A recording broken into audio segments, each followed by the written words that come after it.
Renungan Harian Katolik, Senin 15 Agustus 2022. Sadarilah bahwa Akulah Tuhan Allah.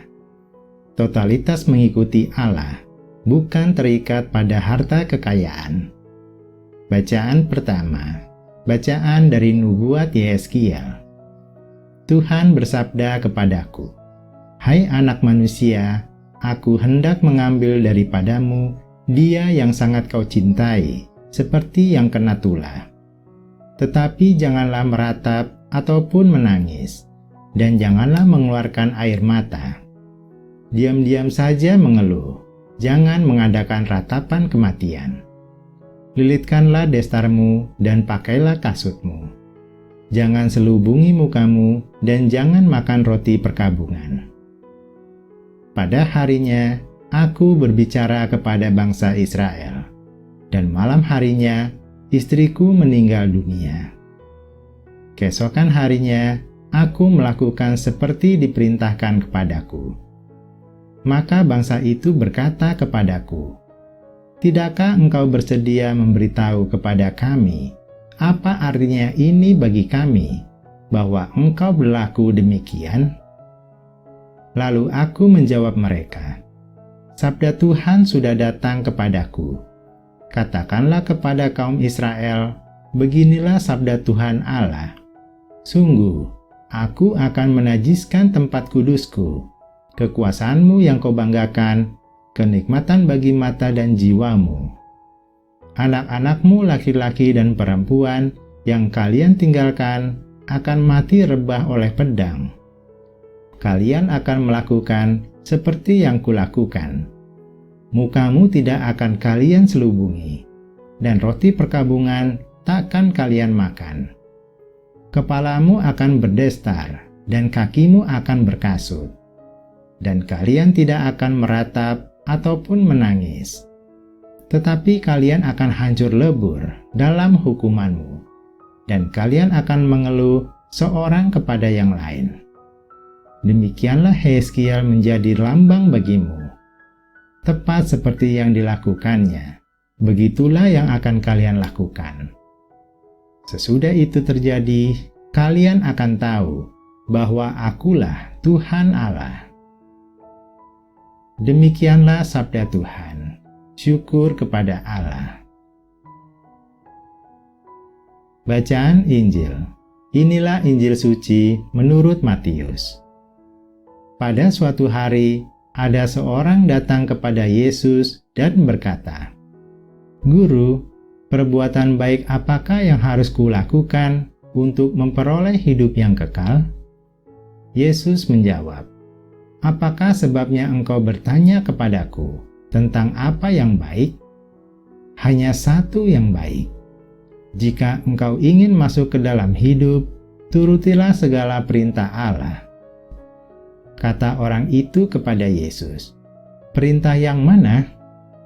Kata Yesus, "Jangan membunuh, jangan berzina, jangan mencuri, jangan mengucapkan saksi dusta, hormatilah ayah dan ibumu, dan kasihilah sesamamu manusia seperti dirimu sendiri." Kata orang muda itu, "Semuanya itu telah kuturuti, apalagi yang masih kurang?" Lalu Yesus berkata, "Jika engkau hendak sempurna, pergilah, jualah segala milikmu, dan berikanlah itu kepada orang-orang miskin. Maka engkau akan memperoleh harta di surga. Kemudian datanglah kemari dan ikutilah Aku." Ketika mendengar perkataan itu, pergilah orang muda itu dengan sedih, sebab hartanya banyak. Demikianlah sabda Tuhan. Terpujilah Kristus.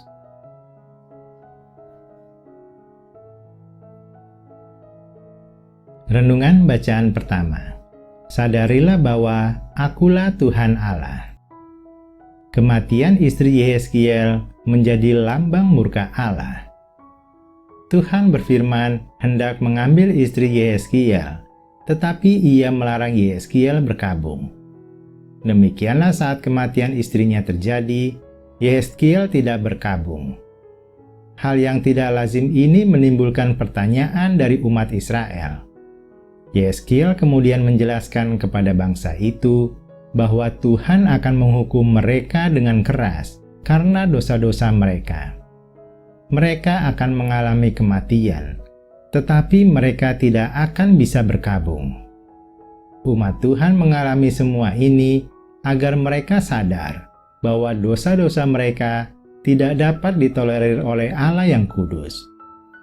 Selama itu mereka menyombongkan diri bahwa apa yang mereka miliki, kekuasaan yang pernah ada, kenikmatan-kenikmatan lahiriah, serta anak laki-laki dan perempuan mereka adalah hak dan hasil upaya mereka sendiri. Maka semua hal itu akan Tuhan ambil dari mereka. Peristiwa tragedi Yeskil ini dipakai Tuhan sebagai lambang bagi bangsa Israel, agar mereka mengetahui dan mengakui bahwa Akulah Tuhan Allah. Semua milik kita adalah milik Allah. Menjadi hambanya berarti meletakkan semua keberadaan diri kita sepenuhnya kepada Allah. Dari ujung rambut hingga ujung kaki, semuanya dipersembahkan untuk menyatakan keagungan Allah. Tak terkecuali bagi mereka yang telah hidup berumah tangga, suami, istri, dan anak-anak, serta apa saja yang kita miliki, sepenuhnya merupakan satu bagian yang tidak terpisahkan dari kita sebagai alat untuk memuliakan nama Allah. Kita harus sadar, semua yang kita miliki adalah milik Allah.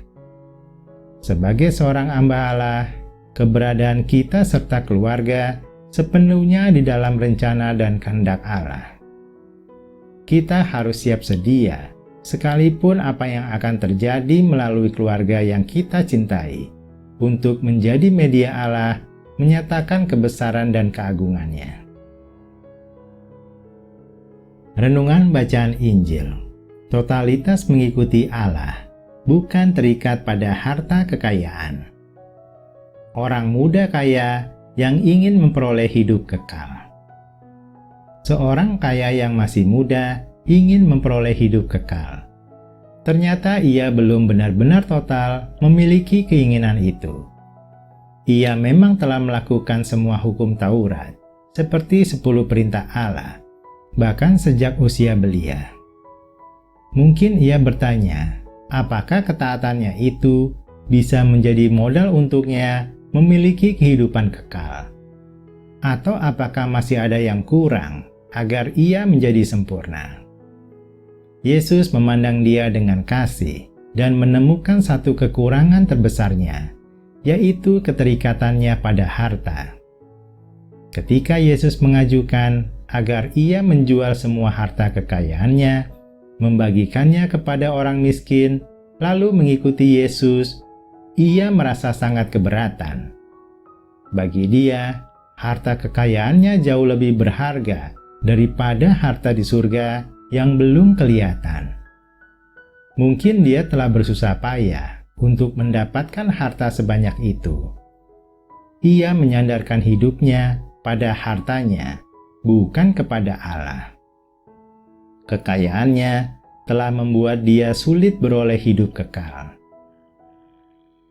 Hati-hati bersikap terhadap kekayaan. Kekayaan dapat membuat orang merasa tidak lagi memerlukan Allah. Kekayaan dapat membuat orang merasa terjamin seumur hidupnya, takkan kekurangan, dan dapat membayar semua permasalahan hidup. Kekayaan juga dapat membuat orang menjadi sombong, merasa lebih baik dan terhormat daripada orang lain. Sikap-sikap inilah yang membuat orang sulit untuk masuk ke dalam kerajaan Allah. Orang miskin dan kaya semua membutuhkan Allah. Yesus bukan mengajarkan, jadilah orang miskin karena lebih mudah masuk surga, atau orang kaya pasti masuk neraka.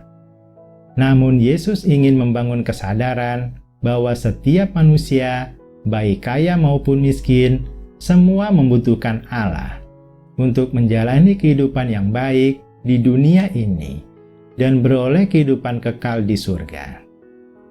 Kekayaan yang kita miliki jangan membuat kita terikat padanya, namun kita gunakan untuk karya keselamatan Allah, seperti dana kegiatan sosial, pembangunan dan operasional gereja, membeli produk dari pedagang kecil, dan sebagainya.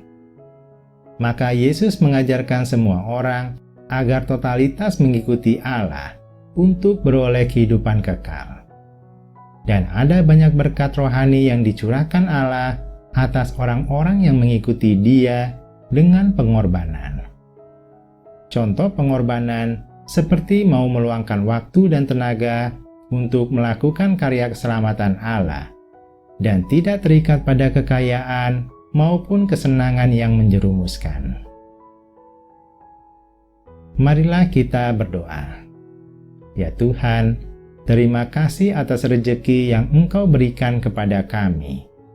Sekiranya kami dapat pergunakan harta yang Engkau berikan untuk karya keselamatan-Mu, dan bukan malah terikat pada harta itu. Kami akan berusaha secara total mengikuti-Mu, karena Engkaulah penyelamat hidup kami. Bersama bimbingan-Mu, kami siap menjalani semua ujian iman kami. Amin.